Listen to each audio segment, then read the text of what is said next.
윤석열 대통령이 지금처럼 의료 대란을 수습하지 않고 퇴임할 경우 역사는 이 정권을 어떻게 평가할까? 청와대 대통령실의 졸속 이전에 따른 국가지휘부 기능의 약화와 함께 가장 큰 실정으로 꼽히게 될 것이다. 의료 대란은 한국인이 누렸던 세계 최고의 의료 서비스를 앗아가고 대통령실 이전에 따른 부작용은 경호사고나 전쟁지의 능력의 약화 또는 친북자파에 의하여 세종시로의 천도에 이용당할지 모른다. 민족사의 정통성을 놓고 총체적 권력 투쟁을 벌이는 남북 관계에서 정통성의 중심인 서울을 수도로서 포기하는 쪽이 지게 되어 있다. 윤석열 대통령의 결단으로 포장되었던 청와대 이전은 현재 다음과 같은 문제들을 파생시키고 있다. 대통령실이 세 군데로 쪼개졌다. 주인이 이름도 지어주지 않는 용산 대통령실, 한남동 관저, 그리고 수시로 사용하는 청와대의 행사장 영빈관 및 상춘제. 국군 통수권자로선 거의 세계에서 유일하게 출퇴근하는 대통령이 됨으로써 경호 병력의 낭비는 물론이고 동선 무출로 늘 저격 사정권에 놓여있다. 국방부는 독자적인 건물을 갖지 못하고 합참 건물로 이사를 가 동거하고 있다. 전시 지휘부인 대통령, 국방장관, 합참의장이 인접, 적의 공격에 취약하다. 합참은 남태령 수도방위 사령부 쪽으로 옮긴다는데 예산도 확보하지 못하고 있다. 외교부 장관 공관은 외국의 고위 외교관을 접대하는 특수한 기능을 가진 곳이었는데 대통령 부부가 살겠다고 밀고 들어가는 바람에 삼청동의 비서실장 공관으로 옮겼다가 최근 다시 궁정동의 옛 경호처장 관저로 이사를 갔다. 떠도는 신세다. 세종시에는 윤석열 대통령의 대선 공약에 따라 대통령 제2집무실 건설이 추진되고 있다. 한동훈 국민의힘 당시 비상대책위원장은 총선 공약으로 여의도 국회를 세종시로 옮기고 세종시를 정치수도로 만들겠다고 약속했다. 자기 대통령 후보가 종북적 사상의 소유자라면 충청도표를 노리는 것처럼 하면서 세종시의 제2집무실을 제1집무실로 이용, 상근하겠다고 공약, 당선되어 이를 실천하면 서울엔 일부 부처와 대법원만 남게 되어 수도로서의 기능을 잃게 된다. 남쪽으로 천도하여 망한 고구려, 백제의 전철을 밟게 될지 모른다. 윤석열 대통령의 행태에서 두서가 없다는 느낌을 주는 것은 국격에도 기능에도 맞지 않는 대통령실 공간의 영향이 크다. 용산 졸속 이전이 부른 복마전. 아무런 법적 권한이 없는 대통령 당선인이 밀어붙였던 대통령실 이전의 무모성 또는 무도성은 아래와 같이 비유하면 이해하기가 쉬울 것이다.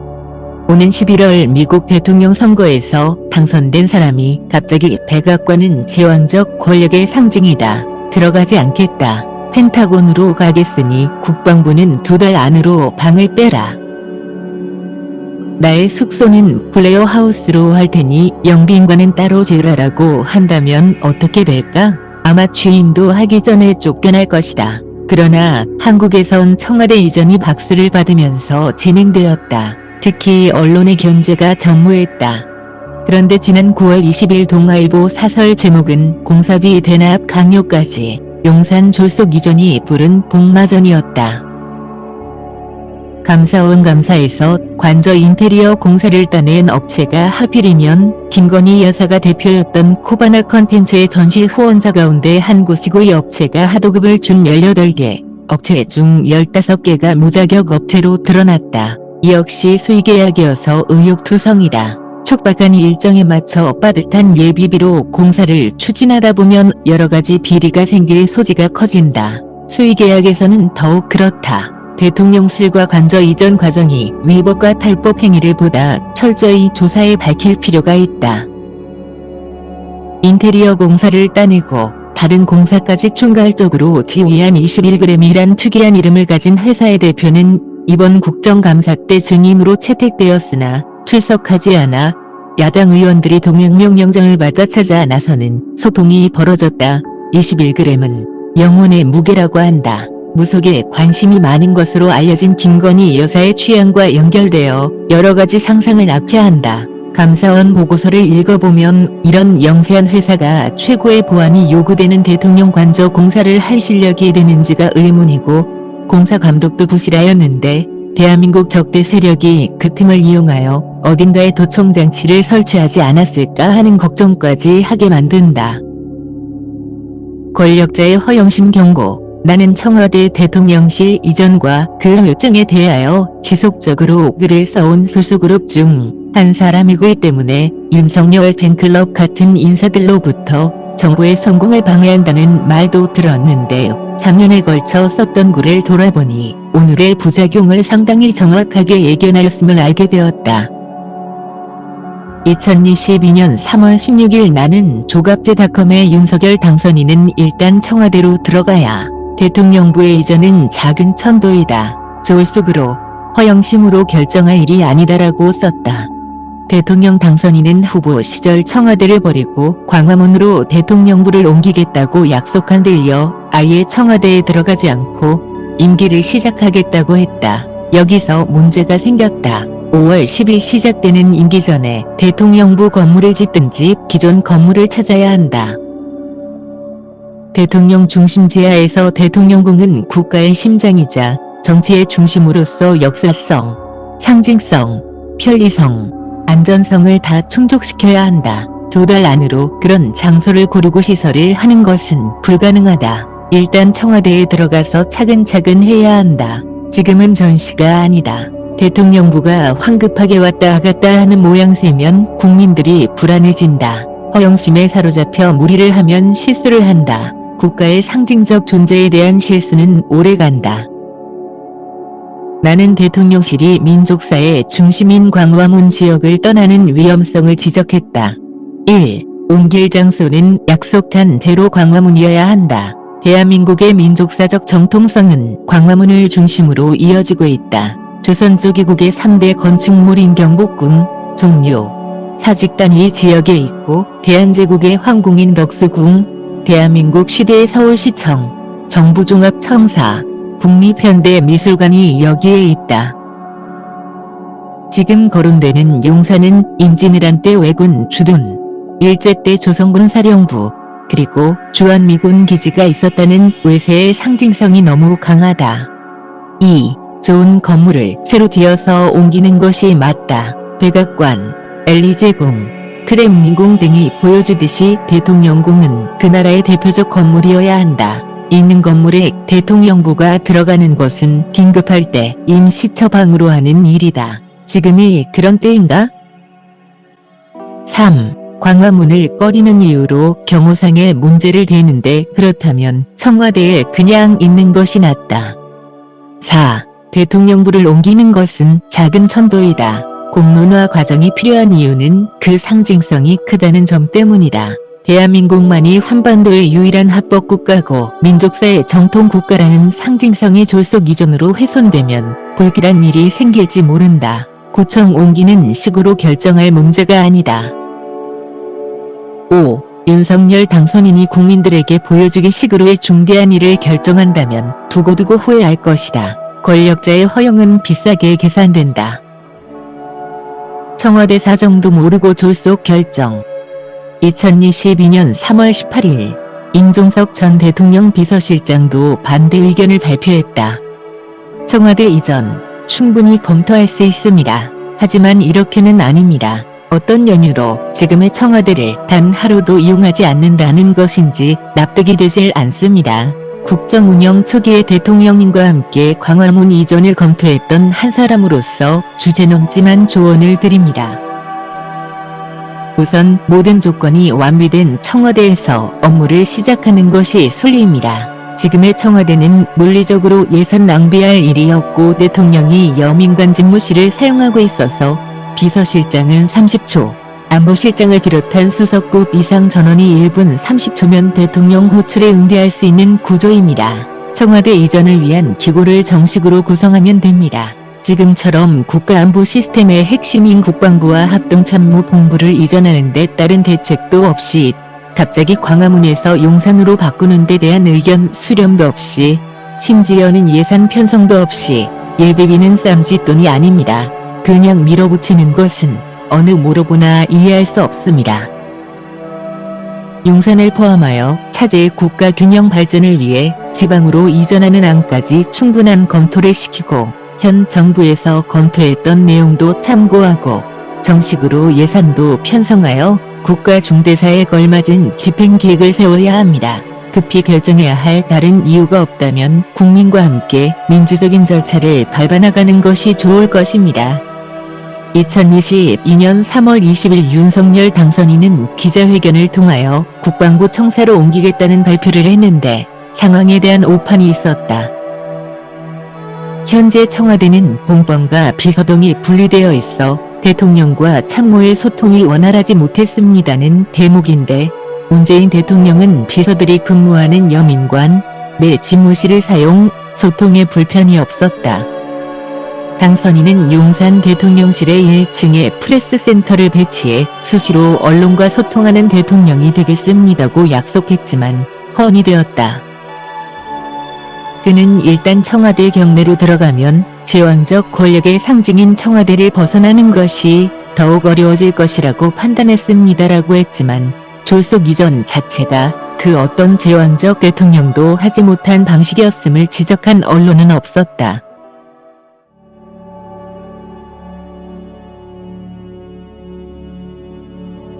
홧김에 낸 의견 광고.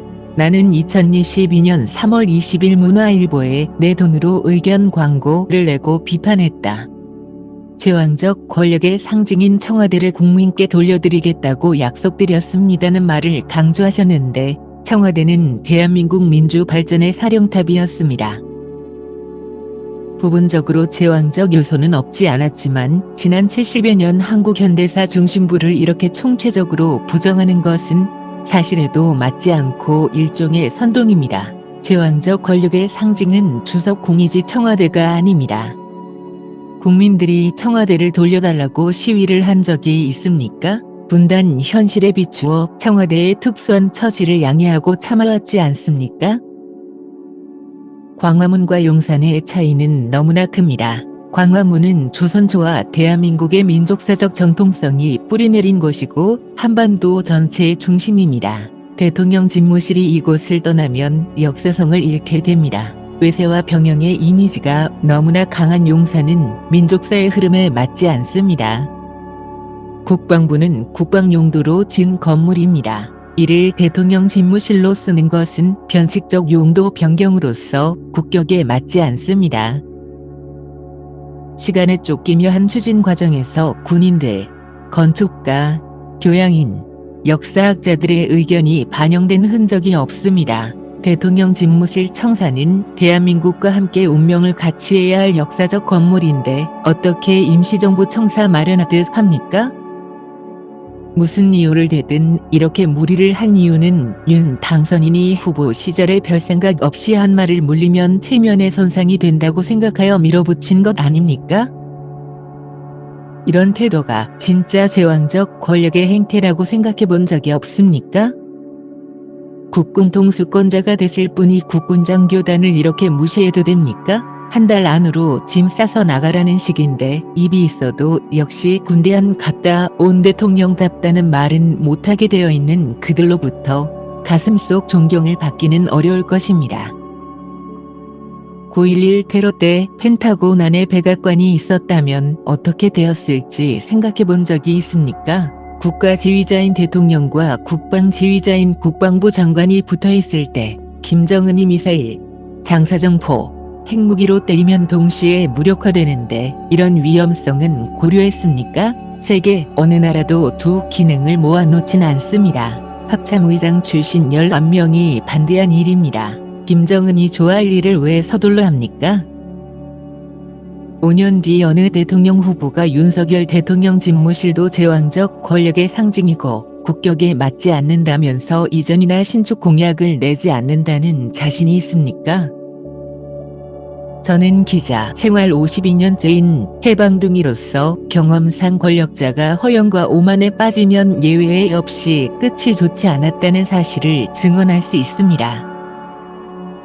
윤석열 당선인께서는 역사 앞에 겸손하셔서 선거 유세 때 그토록 강조했던 공정과 상식을 실천한 대통령으로 기록되기를 기원합니다.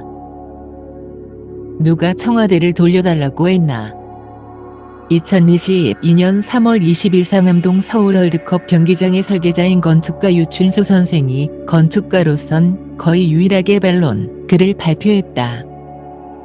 저는 대한민국의 자존심의 얼굴이 되어야 할 대통령 청사를 저 볼품없고 상징성과 역사성과 기능성과 장소성 모두 최상이라고 할 수 없는 국방부 청사를 영구적으로 대체한다는 것은 건축가의 한 사람으로 분명 승복하기 어렵습니다.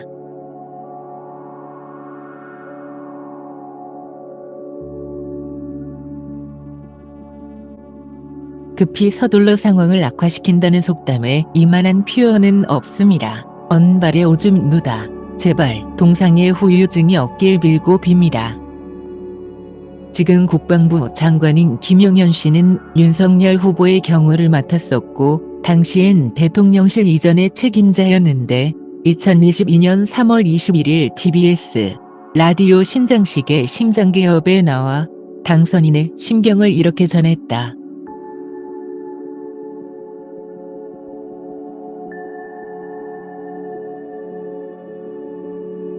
대통령 당선인께서 회의석상에서 하신 말씀이십니다. 청와대, 나도 들어가서 편안하게 하고 싶다. 거기 들어가면 얼마나 좋으냐. 눈치 안 보고 내 마음대로 누가 뭐라 하는 사람 없고 나도 그러고 싶다. 그러나 그게 아니다. 정말 국민을 위하고 국가를 위한다면 그게 아니고 내가 불편하더라도 나와야 된다. 왜 그러냐. 내가 편하면 그게 바로 국민의 감시가 없어지고 국민의 눈에 띄지 않으면 거기서부터 불통이 나오는 것이고 거기서부터 부정부패가 생기는 것이다.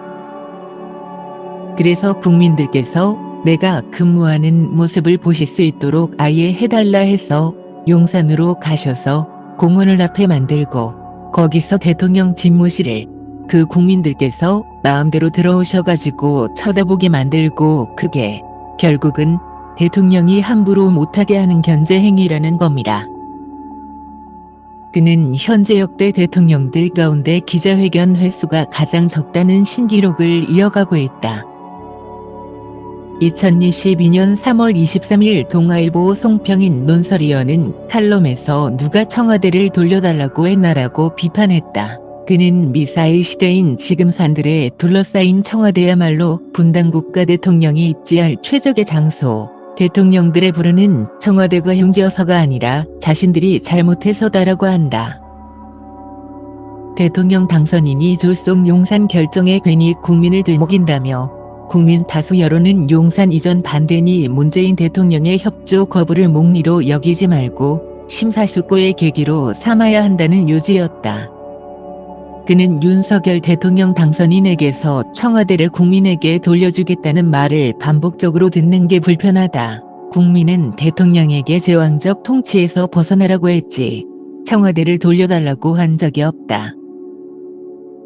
그가 국민을 들먹이며 스스로 안 들어가겠다고 한 것이지 국민이 요구한 것이 아니다라며 청와대가 공원이 되지 않아도 그 일대는 충분히 좋다. 경복궁 담벼락을 따라 청와대 정문 앞까지 올라갔다가 내려오는 길은 서울 최고의 산책길 중 하나다. 성곽길을 따라 청와대 뒤편 북악산으로 오르는 길도 잘 조성돼 있어 굳이 경복궁역에서 출발해 청와대를 관통해 올라갈 필요도 없다고 했다.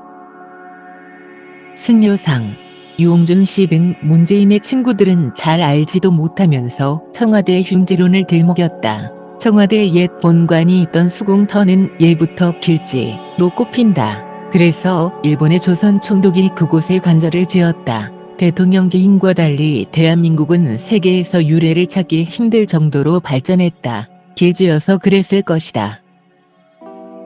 상머슴으로 뽑히자마자 새집 요구. 2022년 3월 25일 최보식 전 조선일보 선임기자도 비판에 가세했다. 당선 직후를 국정 제1과제로 만든 것은 윤 당선인의 중대한 실책이었다. 새 정권을 준비하고 국민들에게 희망을 줘야 할 가장 중요한 시기에 모든 이슈들이 여기에 파묻혔다.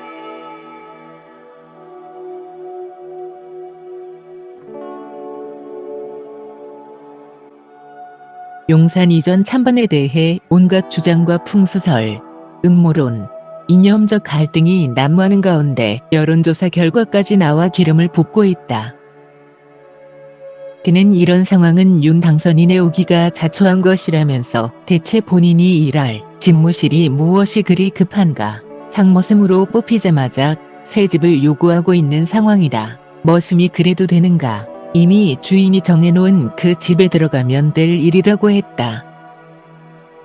그는 청와대의 자리는 국민의 땅이 아니었던 적이 없다. 돌려주고 말고 할 곳이 아니다. 국민들이 언제 청와대를 돌려달라고 한 적이 있나. 그러니 국민들에게 돌려주기 위해 청와대를 이전할 필요가 없다고 했다. 당선인처럼 나는 폐쇄적이고 제왕적 대통령제를 상징하는 그 공간에 들어가기 싫으니 다른 곳에 집무실을 마련하겠다고 하면 다음 대통령은 나는 윤석열 대통령이 옮겨온 용산 집무실은 싫고 세종시에 집무실을 마련하겠다고 나올 것이다. 다시 말하지만 윤 당선인은 혁명을 한 게 아니다. 0.7%포인트 표차로 당선된 5년짜리 대통령에게 국민적 합의 없이 대통령 집무실을 옮길 권한이 주어지지 않았다. 최보식 기자는 이렇게 끝냈다. 윤 당선인은 청와대로 들어가라. 누구 말대로 귀신 나오는 고단이다.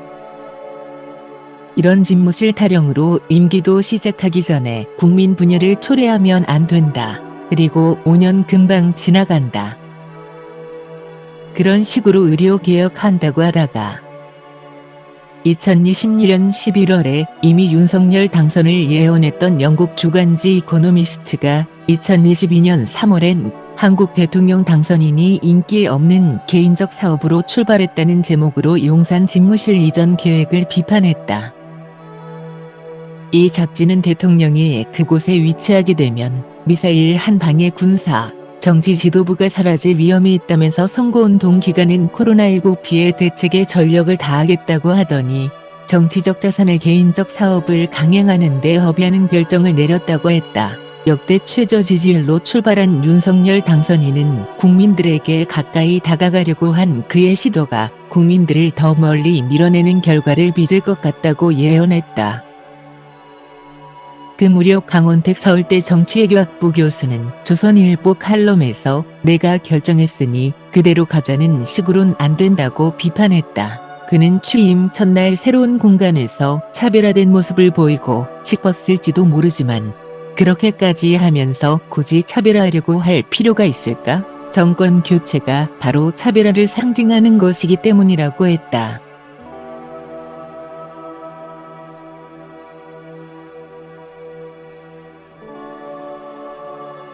이 발표에 더욱 주목했던 것은 어쩌면 이것이 윤석열 정부의 국정 운영 스타일을 상징적으로 보여주는 게 아닐까 하는 생각 때문이었다. 누가 봐도 부작용이 불가피해 보이는 용산으로의 조기 이전 결정에 대해 주변에서 말리거나 신중해야 한다는 의견은 없었을까. 소통을 강조하는 당선인이지만 지금으로서는 국민과의 소통에 앞서 주변과의 소통이 더 중요해 보인다. 대선에서 승리한 것이 끝이 아니라 이제부터가 진짜 정치의 시작이다. 강 교수의 우려는 시간이 지나니 현실이 되었다. 윤 대통령은 청와대 이전식으로 이른바 의료개혁을 밀어붙였다가 의료 대란을 일으켰다. 참모들이나 언론이 청와대 이전을 말렸다면 의료 대란은 일어나지 않았을 것이다. 청와대 이전은 윤석열 대통령 지지율을 잠식하고 들어갔다. 한국갤럽이 2022년 3월 넷째 주 전국만 18세 이상 유권자 1000명을 대상으로 실시한 여론조사에서 청와대 집무실을 유지하는 것이 좋다 53%, 용산으로 집무실을 이전하는 것이 좋다 36%로 나타났다. 10%는 의견을 유보했다. 윤석열 대통령 당선인이 앞으로 5년 동안 대통령으로서의 직무를 잘 수행할 것으로 보는지 잘못 수행할 것으로 보는지에 대해서는 55%가 잘할 것, 40%가 잘 못할 것이라고 내다봤으며 이외는 의견을 유보했다.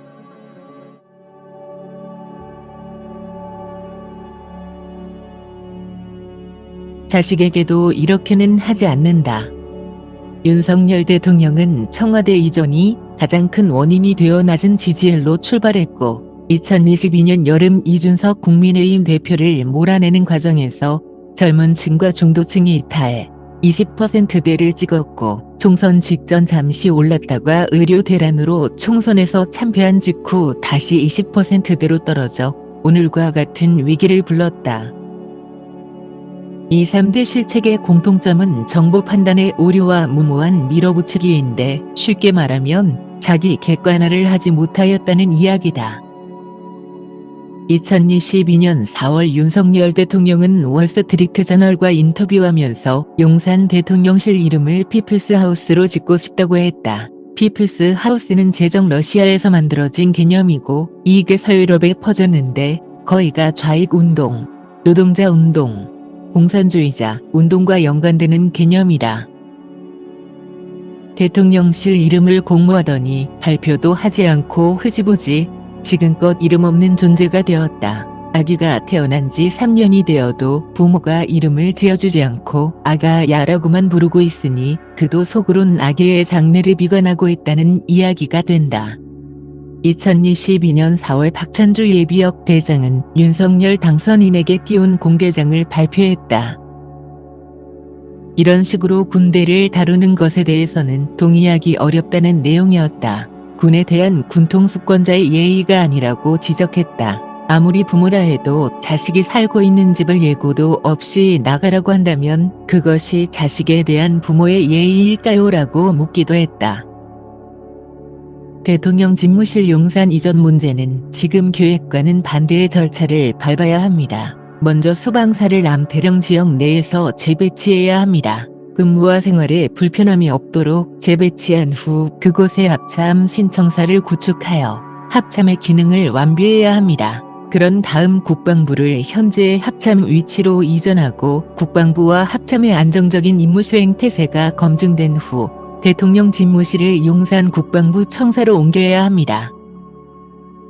그는 군통수권자이기 때문에 군의 마음대로 다루어도 된다는 인식을 갖고 있는 한 강군을 기대하기는 어렵다고 했다. 이 무렵 용산 대통령실을 다녀온 언론사의 한 간부는 나에게 이렇게 말했다.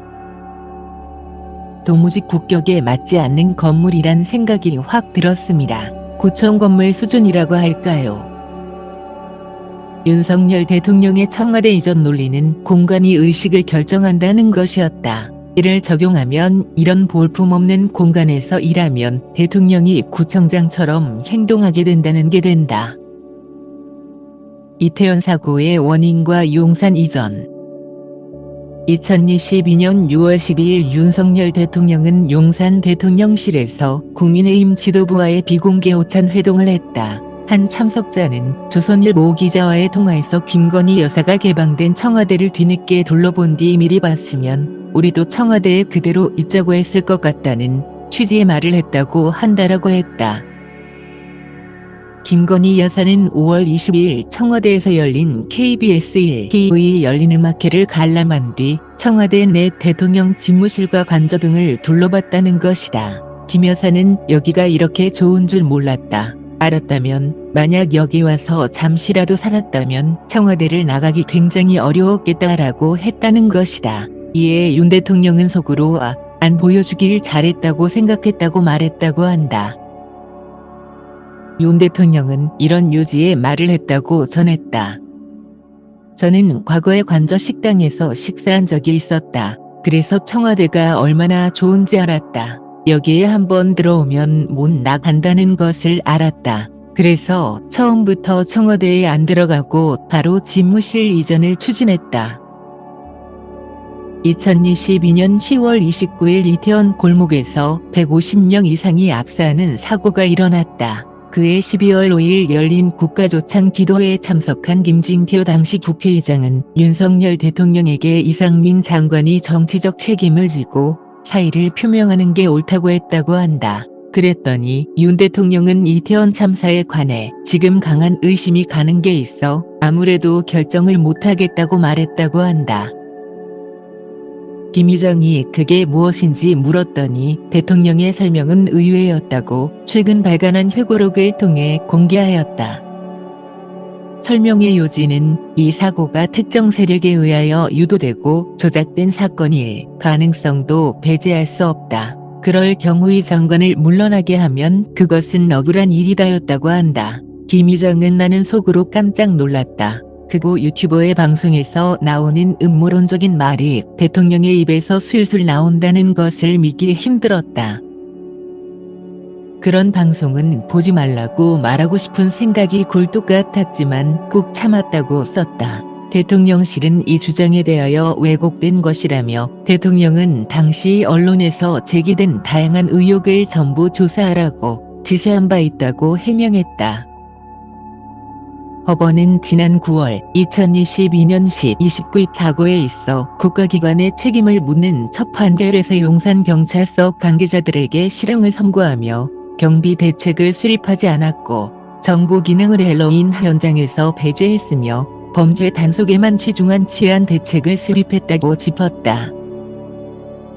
다만 재판부는 참사 당일 이태원에서 정보, 경비 기능이 부재했던 배경으로 사고 당일 관할 내 대규모 집회, 시위가 예정돼 있어 용산구의 치안을 책임지는 용산경찰서로서는 집회, 시위 대비와 헬로윈 데이의 질서 유지를 모두 담당하게 됨으로써 경찰력을 실효적으로 운용하는데 어느 정도 한계가 있었던 것으로 보인다고 판단했다. 대통령실이 용산으로 이전하고 용산서가 집회, 시위 대응에 집중하는 연쇄 효과로 헬로윈 데이 안전 유지에 구멍이 생긴 측면도 있다고 본 것이다.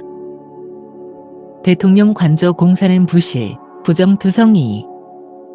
2023년 1월 5일 더불어민주당은 윤석열 대통령이 전날 4일 청와대 영빈관에서 농림축산식품부, 해양수산부 업무보고를 받은 것에 대해 윤 대통령은 최근 한 달간 영빈관 12번, 상춘제 2번 등 청와대를 모두 14번이나 사용했다. 한 달에 14번이나 찾을 거면 왜 청와대를 나온 것이냐고 비판했다. 한민수 대변인은 이날 국회 소통관에서 진행한 현안 브리핑에서 용산 대통령실에는 부처 업무보고를 받을 공간조차 없다는 말이냐, 준비 없이 졸속으로 대통령실이 이전된 결과라며 이렇게 말했다. 한 대변인은 집무실을 용산으로 이전하고 청와대를 전면 개방해 국민에게 돌려주겠다더니 한 달의 절반 가까이를 대통령이 사용한 것이라며 무책임한 대통령 때문에 집무실 이전은 아무런 효용을 거두지 못하고 안보 공백과 국민 불편만 초래하고 있다고 주장했다. 모든 시스템을 갖춘 청와대를 버린 대가는 막대한 혈세 투입으로 이어지고 있다면서 국민 소통이라는 취지도 대통령의 불통 행보로 퇴색된 지 오래라고 했다. 2024년 9월 감사원은 집무실 및 관저 이전 공사와 관련한 감사 결과를 발표했는데 동아일보가 사설로 복마전이라고 표현할 만큼 총체적인 비리가 드러나 고발, 징계 조치 등이 이뤄졌다. 하지만 대통령 집무실과 관저가 가장 중요한 보안시설이란 점에서 문제를 깊게 따진 언론이나 정당은 없었다. 감사원이 대통령 비서실에 통보한 대통령 관저 보수공사관리감독 업무 부당처리 공문엔 이런 대목이 있다. 공사감독자가 공사 총괄 담당인 대통령실 김모 비서관에게 업무 부담으로 공사회원장 방문을 자주 할 수 없는 사정을 토로하였으나 현실적으로 인원을 더 투입할 수 없는 상황에서 전문성을 가진 직원은 당신뿐이니 업무를 잘 해보라는 취지로만 답변하며 업무 조정에 대한 노력을 하지 않았을 뿐 아니라 관저 보수공사 업무를 총괄하는 책임자로서 담당 직원이 공사 관리 감독을 철저히 하고 있는지를 확인하거나 직접 공사 현장을 방문하여 점검하는 등 다른 관리 감독 방안을 마련하지 않았다. 공사를 수행한 총 26개 업체 중 19개 미등록 무면허 업체가 공사를 진행하는 등 관련 법령을 위반한 시공에 대한 통제는 이뤄지지 않았다. 신설 대통령 관저엔 과연 도청 장치가 설치되지 않았을까? 감사원의 통보서는 김 비서관이 공사를 신속히 추진한다는 데에만 중점을 두고 법령상 절차와 다르게 추진된 관저 보수 공사 과정에서 발생한 여러 문제점을 면밀히 관리하지 않고 실무자에게 맡겨두는 등 총괄 책임자의 역할을 제대로 수행하지 않았고, 이에 관저와 같은 주요 국가시설 공사에 자격이 없는 업체가 참여하거나 사후 책임 소재 확인 등의 지장을 초래할 우려가 발생하게 되었다고 했다. 줄이면 청와대 대통령실 졸속 이전으로 관저 공사에 무허가 회사들이 무더기로 참여, 부실 및 불법 공사가 전면적으로 이뤄졌는데 보안에서 문제가 발견되더라도 책임 소재를 가리기 어렵게 되었다는 이야기다. 이에 대하여 김 당시 비서관은 사업의 속도감을 고려하고 주 시공업체를 신뢰함으로 인해 섭외된 협력업체에 적정 자격이 있는지를 꼼꼼히 확인하지 못한 문제가 발생했다고 설명했다. 여기서 주 시공업체는 김건희 여사와 친분이 있다는 21g을 가리킨다. 이 통보서엔 아주 예민한 지적이 있다. 통신공사의 경우 미등록 정기공사업체가 공사를 수행하였는데도 이에 대한 통제 역시 이뤄지지 않았다. 청와대 이전을 찬성했던 사람들 중 윤석열 대통령이 청와대로 들어가기 싫어한 이유가 청와대에 북한이 깔아놓은 도청망이 있을지 모른다는 우려 때문이란 이야기를 퍼뜨리기도 했었다. 그렇다면 감사원이 확인한 전면적 부실 공사를 한 대통령 관저는 안전할까? 이게 정말 궁금하다.